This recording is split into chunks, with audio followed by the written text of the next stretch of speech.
I'm here to put the case for Jane as the best queen of Henry VIII. She was number 3 out of 6. And if you know anything about Henry and his wives, you probably don't think much of Jane. You probably think she was a bit of a washout. She was very pale. She had this big bulgy forehead and a double chin, which you can see in the portraits by Holbein. And worse than that, she had the character of being a bit goody-goody, a bit passive. Her motto was to serve and obey, for heaven's sake. But I'm going to persuade you that Jane was a dark horse, and actually she was playing a very clever game. Let me tell you that when Henry died, he said on his deathbed that Jane had been the one that he'd been happiest with. She was the one who he thought was the best queen, and they're buried together at Windsor.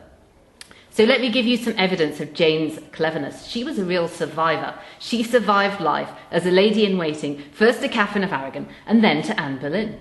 And when the king's eye fell upon her, she made him wait, and she refused to get betrothed to him until the day after Anne Boleyn had been executed.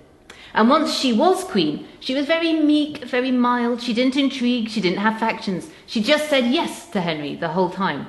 And you might think this is wimping out, but I think Jane was surviving here again.